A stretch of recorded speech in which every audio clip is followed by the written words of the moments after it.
Islamic গল্প ধৈর্যের পরীক্ষা। অনেক বছর আগে বাংলাদেশের একটি ছোট্ট গ্রামে বাস করতেন এক গরিব ধর্মপ্রাণ যুবক, যার নাম ছিল সাহেল। তিনি নামাজ রোজা ঠিকভাবে পালন করতেন, সৎ পথে জীবনযাপন করতেন এবং সবসময় আল্লাহর ওপর ভরসা রাখতেন। তার পরিবার ছিল খুবই দরিদ্র।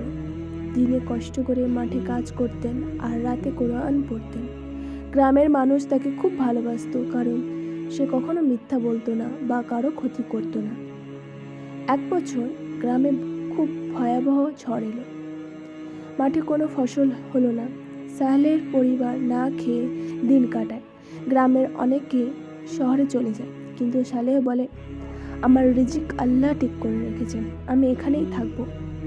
তার মা কাঁদতে কাঁদতে বলেন, বাবা, যদি তুমি কিছু না করো আমরা না খেয়ে মরে যাব।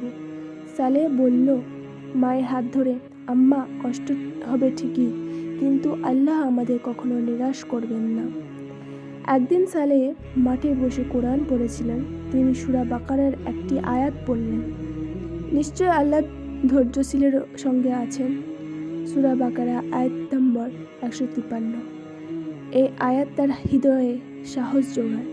পরদিনও তিনি কাজ করতে থাকেন, যদিও ফলাফল কিছু মেলে না। একদিন আশ্চর্য ঘটনা ঘটল তার সাথে। একদিন সকালবেলায় তিনি মাঠে গিয়ে দেখেন তার জমির এক কোণায় একটি সবুজ গাছ গজিয়ে উঠেছে, যেখানে কেউ কিছু বপন করেননি। তিনি অবাক হন।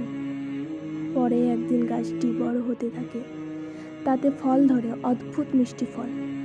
গ্রামের মানুষ এসে দেখে এবং অবাক হয়। সেই ফল খাওয়ার পর একজন অসুস্থ মানুষ সুস্থ হয়ে ওঠে। সেই ফলের খ্যাতি চারিদিকে ছড়িয়ে পড়ে। লোকজন ফল কিনতে শুরু করে। সালেহ সেই ফল বিক্রি করে তার পরিবারের আর্থিকভাবে সচ্ছল করে তোলে। সালেহের গল্প এটাই শেখায় যে সালেহ কখনো ধৈর্য হারাননি, কোনো অভিযোগ করেনি। তিনি সবসময় আল্লাহর ওপর ভরসা রেখেছিলেন। তার আল্লাহ তাকে রিজিক দিলেন যা কল্পনাতীত। বন্ধুরা, এই গল্প থেকে আমরা শিখলাম যে জীবনযাপন যতই কঠিন হয়ে যাক না কেন, ধৈর্য ও ঈমান আমাদের একমাত্র পথপ্রদর্শক। আল্লাহ কখনো ধৈর্যশীল বান্দাদের ফেলে দেন না। দুনিয়ার সব সমস্যার সমাধান আছে, যদি আমরা তাওয়াক্কুল ও আল্লাহর সঙ্গে চলি। একদিন নিশ্চয়ই আল্লাহর সাহায্য আসবে। আপনারা যদি এমন ইসলামিক গল্প পছন্দ করেন তাহলে চ্যানেলটি সাবস্ক্রাইব করতে ভুলবেন না। দেখা হবে পরের গল্পে ইনশাআল্লাহ।